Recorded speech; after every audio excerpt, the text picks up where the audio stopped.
ለዚህ ጋር የራሱ ኢንተርናል ነገር ያስፈልጋል government as an institution ለpublic part large ግን it is a collection of networks የgovernment network አለ private network አለ የeducational networks አሉ የነዚህ collection እና እነዚህ በሁሉም ጋር ባለ distributed በሆነ ሲስተም ነው የሚሰራው ኢንተርኔትን በአብዛኛው የሚሰራው እንደዛ የሲንግል ፖይንት የሆነ ዲፔንደንሲ የለም አለመፍጠር ነው የሚሄደው እኛ አሁን ስለ ኢንተርኔት እዚህ ጋር አይደለም የምናወራው ስለ ኔትወርክ ነው ኔትወርክ ማለት አንድ ኔትወርክ አውቶኖመስ የሆነ የገቨርንመንት ኔትወርክ እሱ የራሱ በተለያየ ሪጅን በ800 ጂ ኮኔክትድ ሆኖ መንግስት የሚቀያየረውን ዳታና ተማሪዎች ኦንላይን የሚማሩበትን አንድ ታዋቂ የሆነ አስተማሪ 3000 ምናምን ትምህርት ቤቶችን ኦንላይን እንዲያስተምር ለማድረግ ነው ሰርቪስ ማድ ኢንተርኔት ማድ ዴሊቨሪ ያደርጋል ሌላ ጉዳይ ነው ኔትወርክ ማድ ዴሊቨሪ ያደርጋል ሌላ ነገር ነው አይደል ኢንተርኔት አብሪቬትድ የሆነ እንትን ነው ኔትወርክ አለ ያንን ኔትወርክ በየሀገሩ ያሉትን ኢንተርኮኔክት ሲደረግ ኢንተርናሽናል ኔትወርክ ማለት ነው አይደል ኢንተርኔት አብሪቬትድ ሆኖ ይሄ ኔትወርክ ነው በቃ የገቨርንመንት ኔትወርክ ትምህርት ቤቶች ዩኒቨርሲቲዎች ምናምን ኢንተርኮኔክትድ ሆነዋል ወይም ደግሞ ሚንት ውስጥ እንዳለው ኔትወርክ እዚህ ውስጥ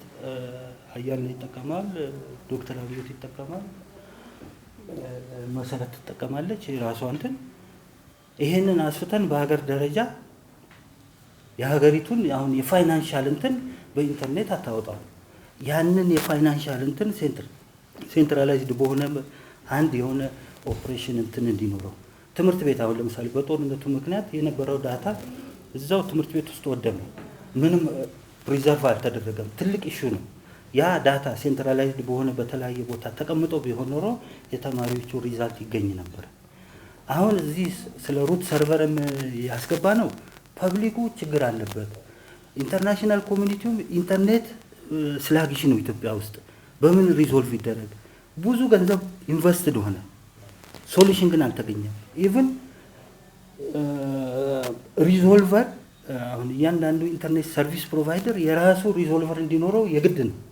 ቴሌኮም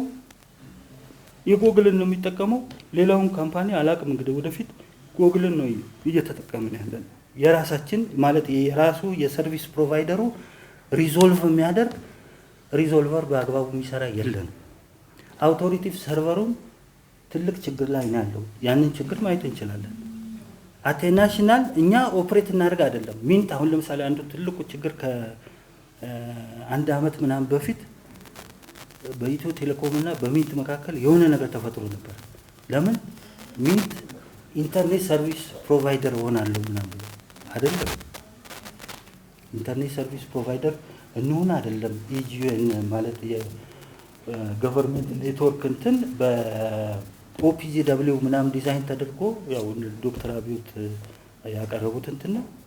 ሰርቪስ ፕሮቫይደር እናድርግ አይደለም የገቨርንመንት መስሪያ ቤቶችን ኢዚ የሆነ የኮኔክቲቪቲ እንትን እንዲኖር ነው አሁንም ሰርቪስ ፕሮቫይደር እንዲሆን አይደለም ጨርሰውና በኋላ ዲስከሽን ላይ ብንሄድ እሺ እና አሁን እዚህ ጋር